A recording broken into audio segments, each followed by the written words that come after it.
महाराष्ट्र के चंद्रपुर जिले से एक ऐसी हैरान करने वाली घटना सामने आई है जिसने मानवता को शर्मसार कर दिया है। दरअसल यहाँ एक युवा किसान को अवैध साहूकारों के कर्ज के बोझ और मानसिक प्रताड़ना के कारण अपनी किडनी बेचने पर मजबूर होना पड़ा। मिंथुर गांव के रहने वाले 34 वर्षीय किसान रोशन कुड़े ने कुछ साल पहले अपना दूध का व्यवसाय शुरू करने के लिए एक निजी साहूकार से 1 लाख रुपए का उधार लिया था, लेकिन कोरोना काल की मंदी और फिर लंपी बीमारी के कारण उसकी गाय मर गई। किस्मत ने किसान का साथ नहीं दिया और व्यवसाय ठप हो गया। समय बीतने के साथ ही 1 लाख रुपए का कर्ज बढ़कर 74 लाख रुपए तक पहुंच गया। कर्ज चुकाने के लिए किसान ने 2 एकड़ जमीन, ट्रैक्टर, वाहन, घर का सामान और सोना तक बेच दिया, लेकिन फिर भी किसान का कर्ज नहीं उतरा।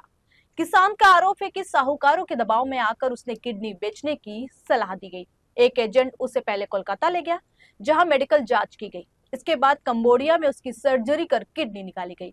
किसान का कहना है कि उसने 8 लाख रुपए में अपनी किडनी बेची। इस मामले के तूल पकड़ते ही प्रशासन हरकत में आया, जिसके बाद 6 आरोपियों के खिलाफ अवैध साहूकारी, रंगदारी, मारपीट और जान से मारने की धमकी देने के तहत मामला दर्ज हुआ। वहीं मामले में अब तक 4 साहूकारों को गिरफ्तार किया जा चुका है। इस मामले में आरोपी साहूकारों के खिलाफ गैर कानूनी तरीके से पैसा उधार देने के तहत मामला दर्ज किया गया है।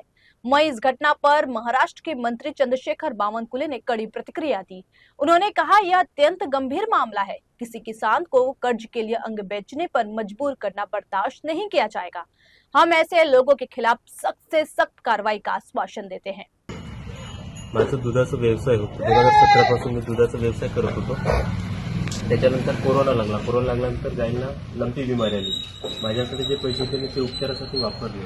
त्याच्यानंतर पैशाची अडचणीमुळे मी ब्रह्मपुरीला व्याजाने पैसे देते असं माहीत पडलं। मी त्यांच्याजवळ गेलो। त्याच्याजवळ गेल्यानंतर त्यांच्याकडून 1 लाख रुपये मागितले, किशोर बावनकुळे, मनीष गाडबांधे। त्याच्यानंतर यांनी मला आपले पैसे परत करण्यासाठी 15 दिवसांनी व्याज आकारत होते। 15 दिवसात व्याज नाही दिल्या तर 5,000 10,000 रुपये पेनल्टी लावत होते पर दिवसाची। त्याच्यानंतर आपले पैसे काढण्यासाठी लक्ष्मण पुंडलिक उरकुडे यांच्याकडे पाठवले। लक्ष्मणने माझा मजबुरीचा फायदा घेऊन 40% व्याज आकारला 20 दिवसाचा। त्याच्यानंतर त्याचे पैसे परत करण्याची यांची टोळी आहे।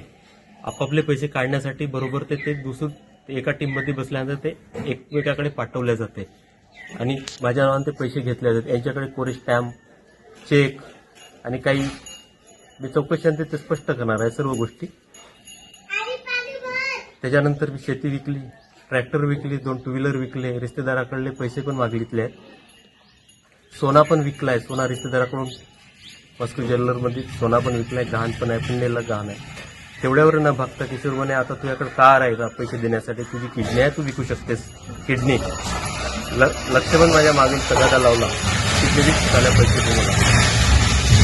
त्याच्यानंतर लक्ष्मणने आम्हाला अलोने बस स्टॉपमध्ये भेटून ठेवलं। त्याच्यानंतर माझा भाऊ रात्री 12:30 वाजता पडते वरून पळून गेला, गेटवरून लावून। त्याच्यानंतर त्यांनी मला पण सोडलं, ते काही बरं वाईट करतील जीवाचं म्हणून। त्याच्यानंतर यांचे एवढं दहशत आहे ना ब्रह्मपुरीत की यांची तक्रार पण कोणी घेत नाही। तक्रार पण यांची कोणी म्हणजे यांच्या विरुद्ध तक्रार करायला गेलं ना, कोणी तक्रार पण घेत नाही।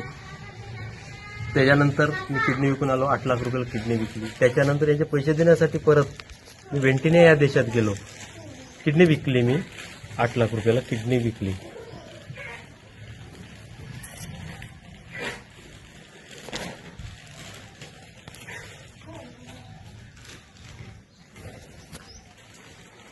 किडनी विकल्यानंतर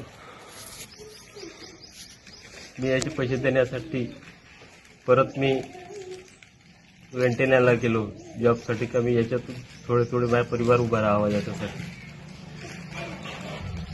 यांनी केलेली अशी पिळवणूक भरपूर गंभीर प्रकारची आहे। आज 4 महिने झाला मी न्यायासाठी हिंडतो, पण न्याय मिळत नाही। माझी सरकारला एवढीच विनंती आहे की मला न्याय मिळवून द्यावा, माझी गेलेली प्रॉपर्टी मला मिळण्यात यावी।